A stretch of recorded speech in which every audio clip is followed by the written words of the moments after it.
Assalamualaikum warahmatullahi wabarakatuh. Halo teman-teman, kembali lagi dengan saya Ibnu Adityo.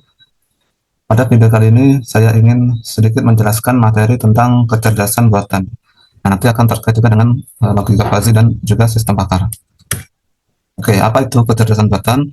Jadi, kecerdasan buatan adalah teknologi yang dirancang untuk meniru kemampuan otak manusia. Jadi, AI ini dibuat untuk meniru kemampuan otak manusia agar bisa belajar dan membuat keputusan berdasarkan dataset yang sudah diberikan. Nah, tujuan dari diciptakannya AI ini pertama itu untuk otomasi tugas kompleks. Jadi dia bisa melakukan tugas yang secara berulang dengan otomatis. Lalu digunakan untuk pengambilan keputusan berbasis data ya, berdasarkan dataset yang diberikan. Lalu prediksi dan analisis pola. Jadi AI bisa memprediksi sesuatu berdasarkan data historis yang kita berikan. Lalu cabang utama dari kecerdasan buatan ini pertama ada pembelajaran mesin atau lebih dikenal dengan machine learning. Lalu pemrosesan bahasa alami atau NLP. Dan yang akan kita bahas yaitu logika fuzzy dan sistem pakar. Oke. Yang pertama itu logika fuzzy. Logika fuzzy adalah sistem logika yang menangani nilai antara benar dan salah. Ciri khasnya itu dia mendukung nilai agak benar atau sangat salah dan cocok untuk data yang tidak pasti atau tidak lengkap. Untuk contoh penerapannya itu ada pada sistem kontrol otomatis misalnya pada AC ya. Jadi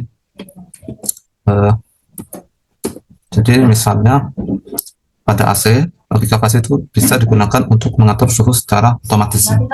Nah, jadi misal kita inputkan data suhu ruangan, nah nanti akan diproses oleh logika fuzzy agar menentukan membuat suhu ruangan berdasarkan yang kita inginkan.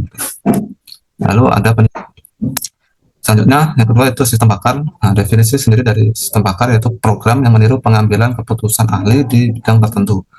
Komponen utamanya yaitu ada basis pengetahuan yaitu fakta dan aturan. Lalu ada mesin inferensi, proses pengetahuan menjadi kesimpulan. Satu penerapannya ada pada diagnostik medis dan sistem rekomendasi. Sistem rekomendasi ini seperti misalnya pada platform e-commerce Shopee. Misal saya mencari produk sepatu, nah nanti akan di beranda itu akan keluar rekomendasi sepatu-sepatu. Lalu apa keterkaitan antara AI, logika fuzzy, dan sistem pakar? Jadi AI ini dia sebagai payung utama yang mencakup logika fuzzy dan sistem pakar. Jadi kalau berbicara tentang logika fuzzy dan sistem pakar pasti terkait dengan AI.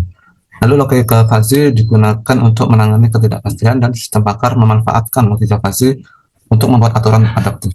Nah, untuk diagramnya itu AI sebagai lingkup utama, logika fuzzy itu tekniknya, dan sistem pakar itu aplikasinya.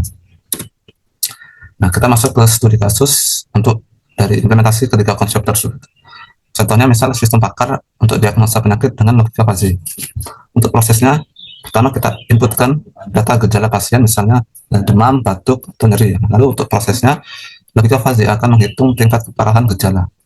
Lalu outputnya akan keluar rekomendasi diagnosis atau tindakan medis, misal diagnosis penyakit flu, lalu tindakannya misalnya minum obat apa. Misalnya. Lalu manfaat menggunakan sistem ini itu pengambilan keputusan lebih akurat. Jadi datanya juga harus data yang benar dan bagus. Lalu untuk efisiensi waktu dan sistem adaptif terhadap data yang bervariasi. Lalu kesimpulannya adalah AI mencakup teknik seperti logika fuzzy.